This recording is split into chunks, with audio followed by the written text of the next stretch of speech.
Hey, what's up, Liron here. Thank you for joining me in another video. Now, before we get to the painting process, I just want to wish you a happy holiday. Enjoy your Christmas, whatever it is you're celebrating. I hope you have a good time. It's a good opportunity to rest a bit and get ready for the next year. And I hope you're enjoying your time with friends and family. Now, let's get back into the process. What we're going to do is I'm going to show you two things. The first one is how to use your masking tape as a mask so that you avoid going over some of the highlights, just to give us more freedom and more looseness in our painting. The second thing is how to avoid being too stressed out about the small details and painting each and every leaf on the trees. Okay, that's totally unnecessary. It's like a lot of people ask me how to paint a dog's fur, how to do these kinds of things.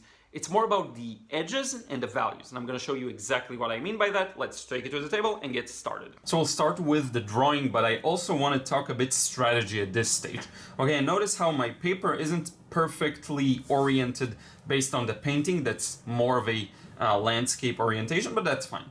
So I'm going to drop in this line of the ground. It's not even a horizon line, but it's just where you can see the ground, where the trees meet it.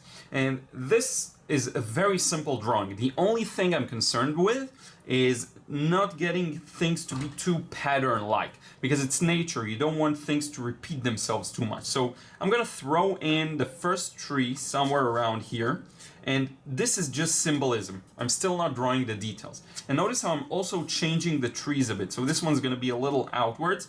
Now the other one will contrast it kind of like that, a little more vertical. Then we get another smaller tree, and this is going to be a little closer to this one than this one. Okay, I'm avoiding patterns at all costs, and let's give it a bit of a twist here. Okay, and then we're going to have the thicker tree back there, so it's going to be pretty close to this. I'm going to keep that in just the way I see it. Okay, and then we're gonna have another tree. I don't want to put it in the center. I don't have room for the other one, so I'm just gonna place it somewhere around here. Okay, not entirely in the center of this distance, but somewhere there. Now obviously there are a bunch of trees in the background. We're not going to get too much into them right now. Okay, so the strategy is before we even get to drawing is I'm going to put down an initial wash, then I'm going to tape it so that I preserve some yellow warm highlights, and then we're going to keep painting. So first tree, here goes. That's one. Very simple. The one thing that really helps trees to look good is making sure they're thicker at the bottom than at the top, even if it's just a very small difference. Okay, you want to make sure that it's always thicker at the top, unless it's a very I don't know, special tree or something that's very uncommon to see. You always want to widen it near the bottom. Okay, and now here there's the stray branch, so I'm gonna put that kind of thing in. We have another one somewhere around here, so you can place all of these small details. This tree is gonna be relatively simple, so just a couple of these lines. There is actually, the cast shadow should be visible, so I'm going to place it in like that. Same goes for this one, but for variety's sake, let's not put them in the same distance. So this is going to be somewhere around here. This one's going to end more at the back, so you see this nice little variation in the lines. Then we have the bit more of a complex tree right close to that, somewhere around here. So we have this beautiful branch that goes to the left, keeping it simple. We have this one that goes kind of here and merges almost together with the tree on the right, and then this one that goes across. So this is really more than we need. So we don't need much more information than that. Then we have lastly this tree. Now, after I'm done with these trees, I just want to put in some shapes of light and value. Notice how this one doesn't end the same place too. I just want to put in some shapes of light and value here just to get things across better. So we have a bunch of lower hanging darker foliage here. This here lightens up significantly. We have a bunch of trees there at the back. I'm just going to put in some indications for them. Again, avoiding patterns at all costs. Okay, uneven distances. That's the most important thing here. And then under here, we have this very dark line, and then let's see how we go about this thing. Then we have a bit of a lighter line here. We're gonna hash out the details later on. It's not that important, but just so that we know where the basic shapes are. This is a lighter line, and then some of the trunks and different branches are connecting the two dark areas, okay? This is done. We can now get to painting this. So my tactic here is very simple. I'm gonna cover this whole thing up with colors, but I'm gonna keep it fairly light. I want this to be a high-key painting. Why? Just because I want to, but also now I have to keep it light so that the highlights stay light enough so that I don't need too dark a shadow. So this means I'm mixing up a very, very watery wash here. Just using this cadmium-ish yellow. Okay, that's a very light yellow, and I do plan on having this color dominate the painting. I love the idea of having one color be present in the entire painting and thus bounding it together a little better, okay? So I'm using loads of water here, a lot of water. Light comes from the left, so I'm gonna focus mainly on the left here on these very light, warm colors. I could increase it a bit towards the bottom because we have this bush here or whatever, this tree that's fairly red. And remember, our tactic is to have some kind of an initial wash covering the whole thing and then using masking tape over some of the tree branches to get the highlights to be this beautiful yellow color. Now, as I move to the right, I'm gonna add a bit more coolness to it. So I'm starting with a bit of green. Now, the reason I'm gonna use masking tape here is just to allow myself some more freedom to work on this, because I usually don't. But I do want to practice or exercise with working with a bit more freedom on the background and not having to worry about the tree branches because I'm using such a technique of just masking them. Okay, so here we go, going over everything. Now everything is still wet, so I can still work things through, lift, do all sorts of things. So I think I will inject a bit of warmth into some of the tree branches, but I don't want to overdo the whole warmth thing really, because that can end up looking a little artificial as well. Okay, so I'm giving it some warmth, but not fully. And notice how the background's a little more muted, a little more dull. That's the way I want it. Now we're gonna allow this a few seconds to dry. Then come back, start taping down some areas so to preserve their highlights and going over the background. Now I made a last minute decision to lift back some of these because I want to really keep this high key, so I need the highlights to be fairly light. So I'm just cleaning the brush, wiping it on the towel, and I'm just gonna lift. So follow me here. You see? And this gentle thing I just did will help us a lot later on. Okay, same thing for the other branches. Now sometimes you want to make sure you thoroughly dry the brush more than I did here, so let me show you. Cleaned it in water. I thoroughly dry it with a paper, and then I'm gonna lift back like this. And this won't fully lift, which is great. I don't need it to be fully lifted. I just need some of it to be lifted. I actually like the idea of having that gradual transition. Sometimes one time will not be enough, so I'm gonna go over it again. Some areas are already starting to dry, so it's not gonna necessarily work as well. But just to show you the idea of how this can help. Here I need to go one more time. Okay, so, and you don't want to overdo it too, so I'm just gonna go over it once again, and I think this is gonna be good enough for us.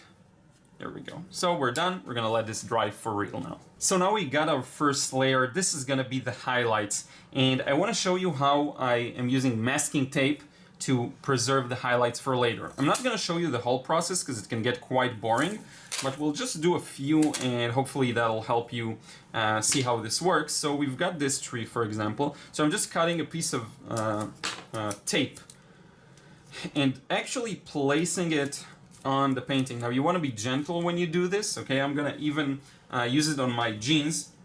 Just did it once and lifted so that it's not too strong. And then I'm gonna tape it right over the tree.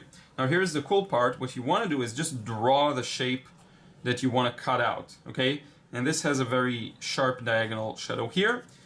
And then I'm just moving along the tree. And this is where I'm going to cut the masking tape to leave the highlight. Okay, that's pretty much it. Now I'm going to remove it. And hopefully it'll work the way I plan on.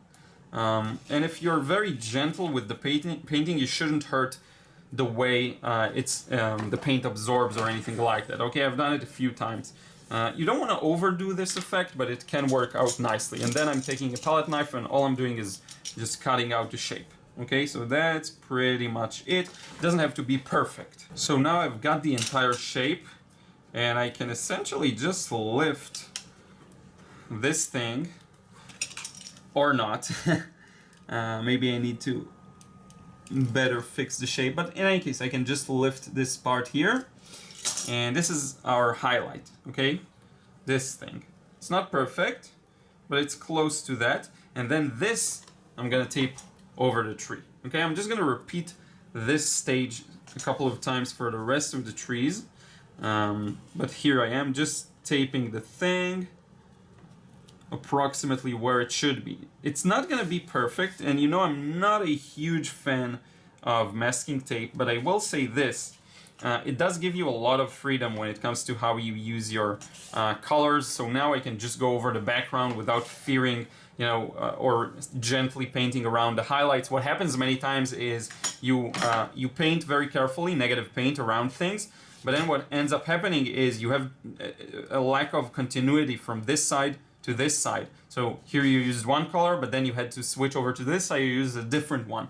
So I want to avoid that here and just go over everything. So let me do this for the rest of the trees and some trees in the background, then come back and we'll get to painting, which is going to be the best, most satisfying step, I guess. So I'm done taping the whole thing. Now, 2 notes. This is a fairly grueling process, which is why I don't do it very often. So 2 things. You can either use masking fluid. I just hate it. I don't like masking in general, but I did want to show you this technique of first wash, then masking. But if you don't want to do this, you can use either masking fluid or, like I'm going to supplement this later on with some opaque paint. So I got this beautiful, beautiful Jaune Brilliant. I don't know how to pronounce it, but that color by PwC, I love it. It's, I guess, similar to buff titanium, or it's like a very light color, almost white, but with a bit of a warm flare to it. So these are the alternatives. But in any case, now we're done masking and we can paint. Now notice how, because we masked everything, we can just freely go. That's the whole goal with this experimentation. So I'm just gonna prepare some stuff and get started. So let's get to it, and I wanna make the most out of it. Now again, I did miss some, like a million tree branches. I did miss quite a lot of information, but that's the whole thing here.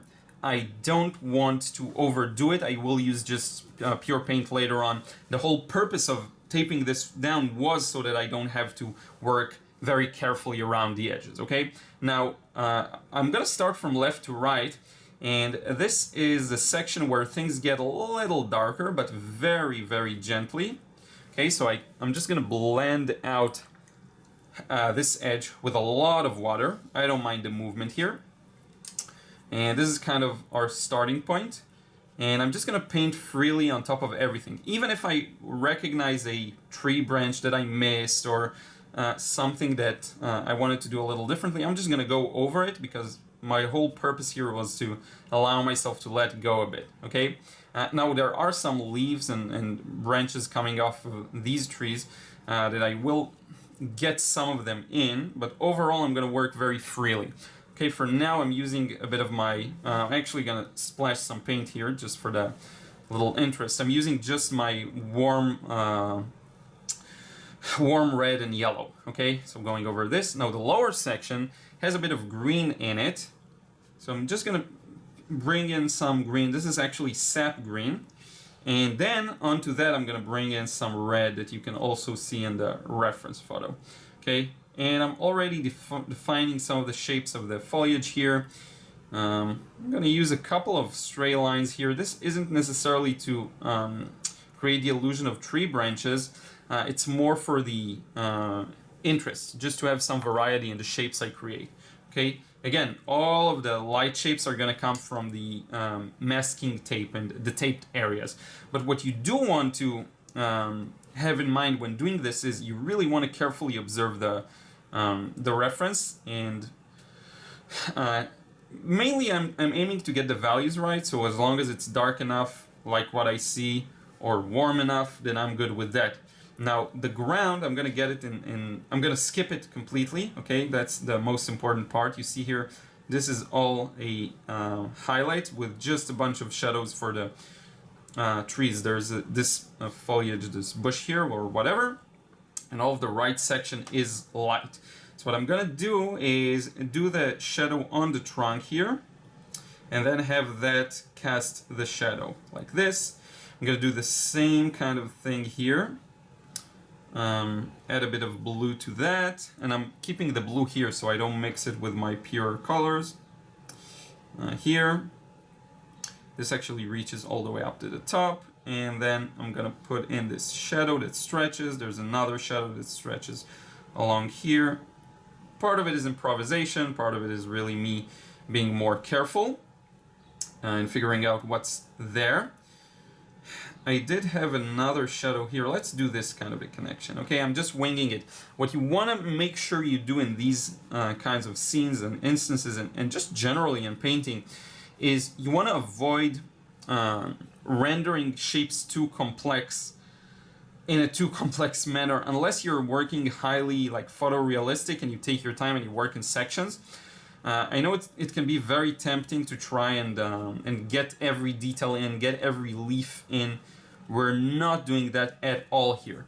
What I'm trying to do is get the overall impression. So once I have all of these shapes in, I can start darkening some areas up. So I'm gonna get a bit of that green, a bit of my blue here. This is cobalt blue, I believe.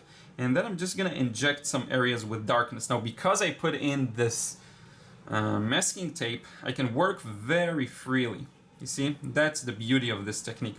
I'm working very freely and in between the different shapes I established for myself.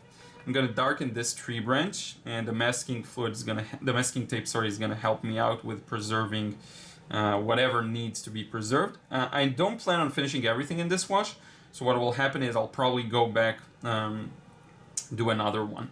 But what's important to understand here really is you won't know the end result of this thing until you're done.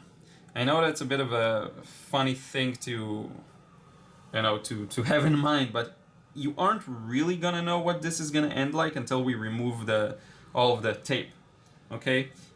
Because we don't see the full impression right now. That's just a part of working this way. This is why I generally, again, don't like taping, don't like working with a lot of masking fluid and these crutches, so to speak. I'm perfectly okay with other people using them. It's not that. I'm not judging anyone else.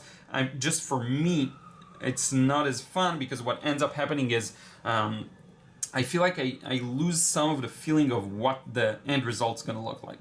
And that's something I want to avoid, and I want to be able to tell, but you know, sometimes it's just very helpful. And to tell you the truth, this is almost done for this stage.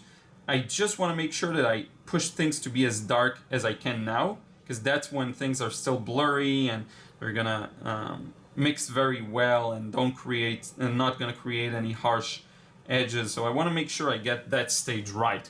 And then once I remove the tape, again, the magic will happen. Now, the beautiful part about wet and wet, and it's a topic I do want to talk about in more detail in the future. The beautiful part about it is that as long as there is some wetness, you can continue working. So I don't have to stop. I can just continue working more and more and more and building it up. Because what happens is this will start to dry, and then I'm going to get harsher and harsher edges. You see, this is really almost dry, so there's less of spread, which is a good thing, because I want to get that effect in some places as well. But they just soften this lower edge. But here it's still wet. And I'm going to paint over this area all the way until it starts drying, okay? Because the drier it gets, the more control I have. And I can continue adding and reducing as much as I want. You just want to make sure that at some point you stop. We're actually nearing this point because there's not an awful lot I want to add here. So let's do this kind of a thing. Let's stop here, allow this a few moments to dry, and see where we stand. Again, once we lift back the tape, it's going to look significantly different. We're going to have this strong sense of light. So I'm going to let this dry and then remove everything together with you, and we'll see what beautiful effects we've created, or alternatively, we may discover we messed it up. Okay, let's let it dry, come back. So now comes the most fun step, and that is removing the tape. Now the thing is, I don't really know what's going on underneath it. We may have messed it up. Sometimes the paint can bleed under it, but we'll see. We'll just give it a go. Now, one thing I will say is this saves us a step. Okay, putting the tape on like this saves us a step, and the reason for that is because we used a crutch, so to speak, to lead to some effect. So now, after removing the tape, and this one bled quite badly, but after removing the tape, we'll get to see how shall I say it, like the end result of these two washes, okay, because this is just like we would negative paint. Now I see quite a lot of it bled, but we'll still hopefully get a nice little result here. And again, as I mentioned, we can make very easy corrections just with opaque paint or whatever. I love to use my white gel pen. Let me show it to you a bit more up close. All of these small trees, who knows if they survive? Probably not. So not the best way of doing it. Maybe I didn't even tape it strong enough, but hopefully for these few trees at least you get the idea of what the purpose is. Again, I'm learning. I barely do this kind of a thing, but as long as you can, use it for some highlights at least.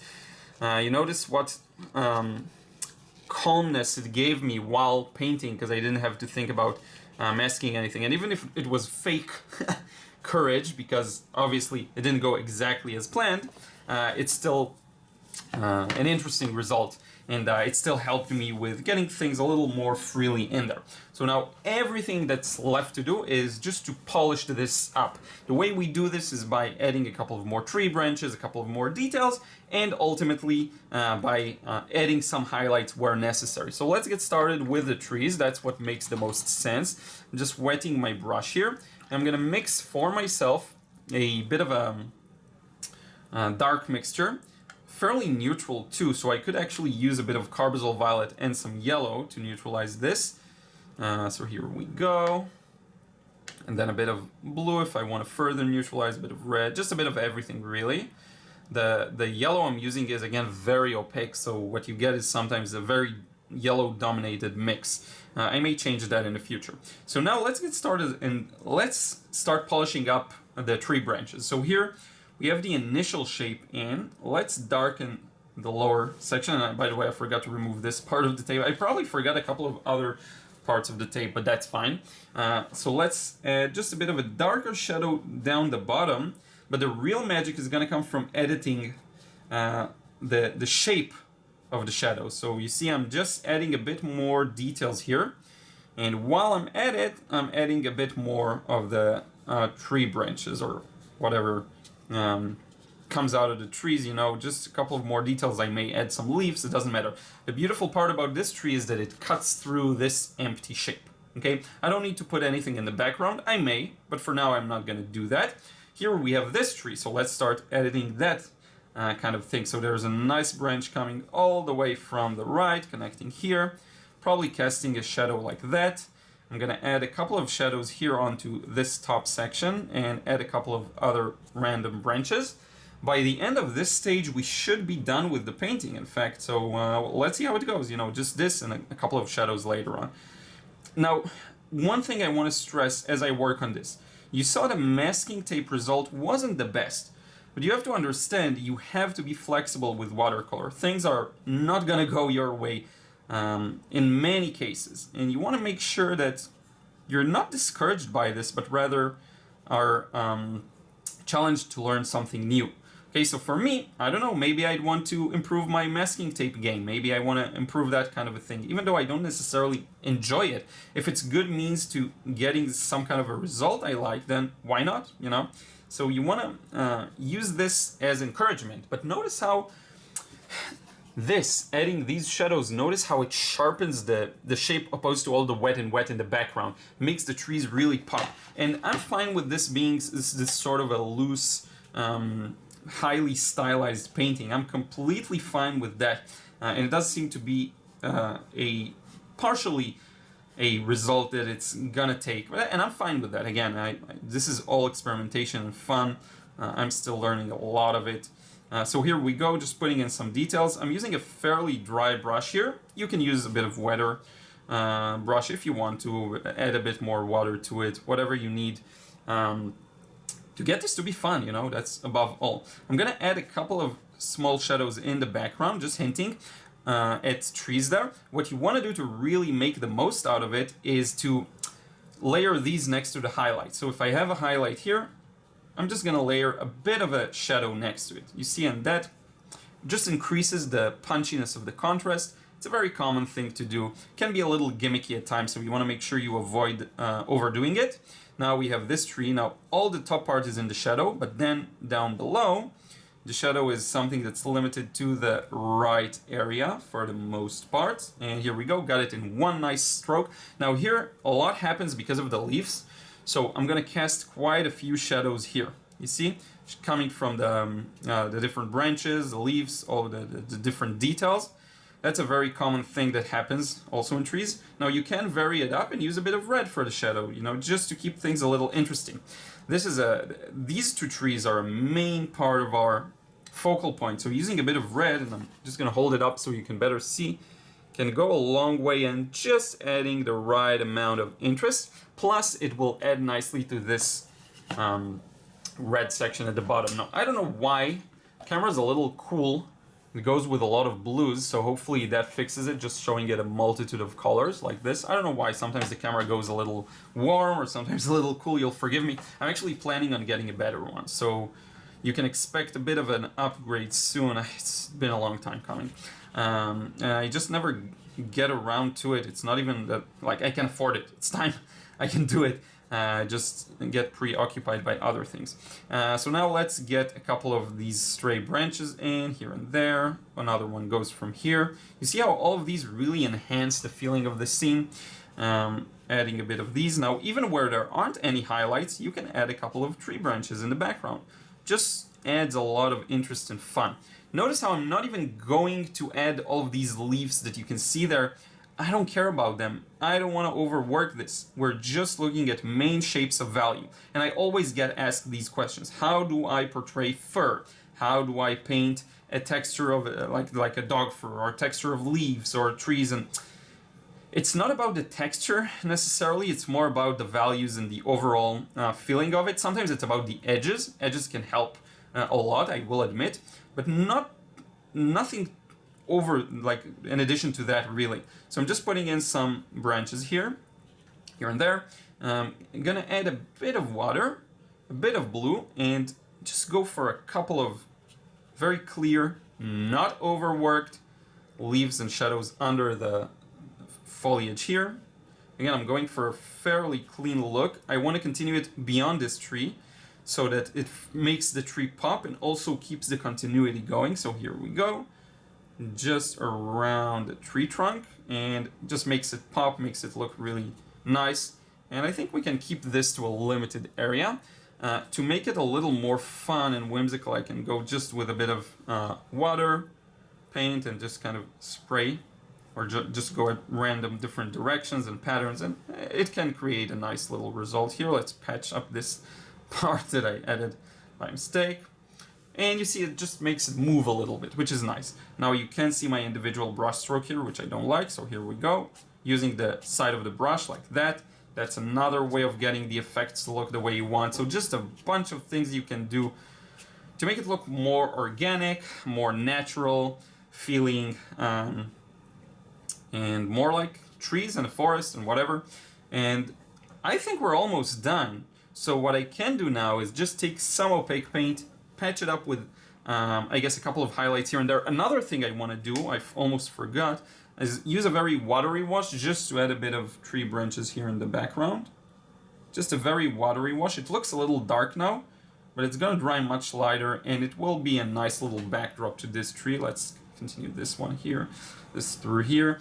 Maybe one that's a little more straight, like that. And I think we're done. This is going to dry much lighter, you'll see.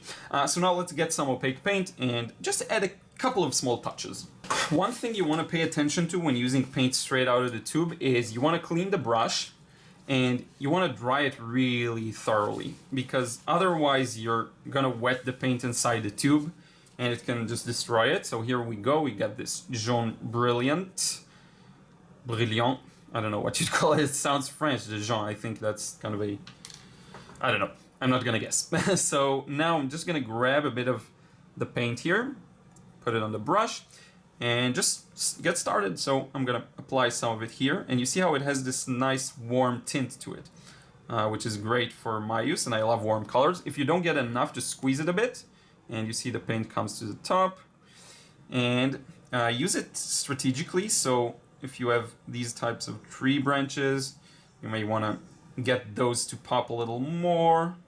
Here, for example, I like to start from the focal point and then move on to the lesser areas, or less important ones, because this makes sure you don't get the balance skewed. You don't go too detailed where you shouldn't, and then not detailed enough where you should. So it's just a nice way of keeping things a little under control.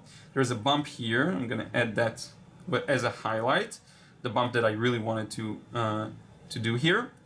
And again, paint straight out of the tube is a little tricky. You have to sometimes use a lot just to get the effect you want, because it's very dry.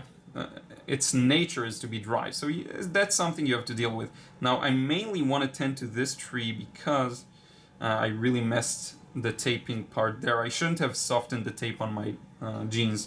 Should have just put it straight onto the paper, but hopefully that makes sense. I'm going to add a bit of a tree branch here. And I know that I'm close to overdoing it, even if it doesn't seem like it.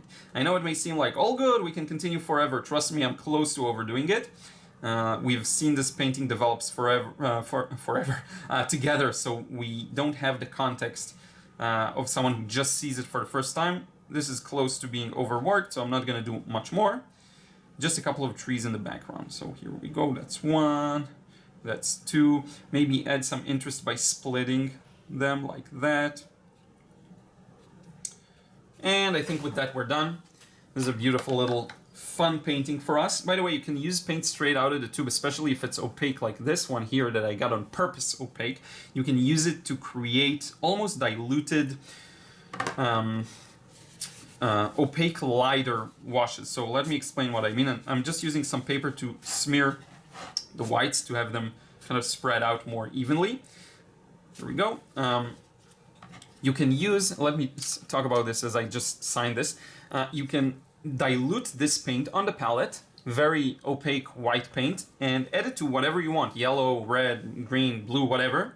And what will happen is you'll get a partially opaque paint that you can glaze on top of darks and get a similar effect to gouache. So you will get it to show. Okay, that's something I'll talk about in a future video. I used it in one of my recent paintings that I did of a very dark scene. I used it to lighten up some areas of the scene that were already covered in a very dark paint, but I didn't want to go fully, highlights on them. So yeah. Sometimes just filling in the rigger brush in the right way can be very tricky. I know it's funny. It's a funny thing to think about, but yeah, because all I'm doing now is just gonna sign my name.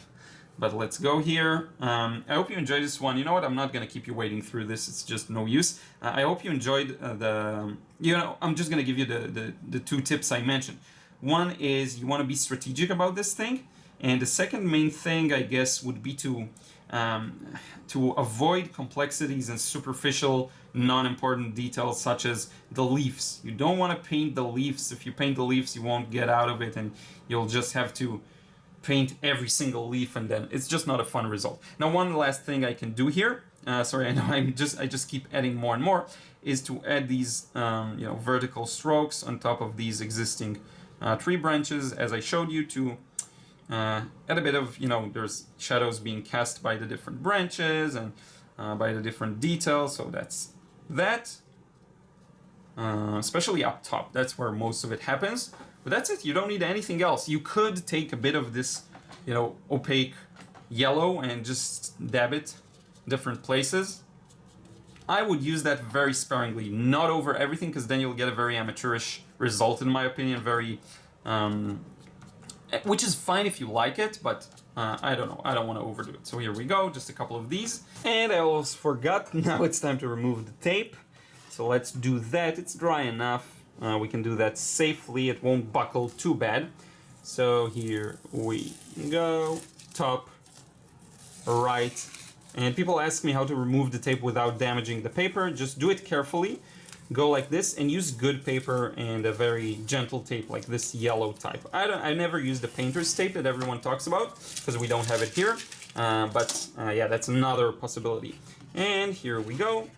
Final result. I hope you enjoyed this one. Now, notice how this dried lightly as I mentioned, and now let's wrap it up. So I hope you enjoyed this process. Once again, thank you so much for watching. You see how when you just focus on some edges, some details, as well as the overall value and feel of the painting, you do get the result you want, and you can convey all sorts of different textures. And I'm never worried about, almost ever, about painting the actual texture. Usually it's very counterintuitive unless you're working a huge size.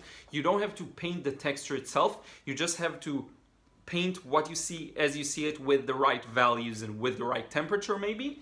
And then just get the right edges especially. This is true for fur as well, but if you just get a bit of an indication of the leaves like you do here, your brain is smart enough to complete the rest. You could tackle this, you could climb that mountain and go hyper-realistic, put in all the details, and you will get a nice result if you do a good job at that. That's not what I enjoy the most, so I'm giving you my way. Now, in addition to that, I hope you enjoyed seeing how this little fellow can help with this. It's a bit tedious, it takes time, which is why I often don't use this technique, but it's just another thing to add to our repertoire. I want to thank you once again for watching. Leave a comment down below, let me know what you think. Leave a like if you enjoyed this one, I really appreciate it. It tells YouTube that the video is good, and it tells it show it to more people. If you want to check out my frustration-free watercolor course, the link in the description box below if you're struggling. And I want to wish you a happy holiday, and I will see you again in the next vid real soon.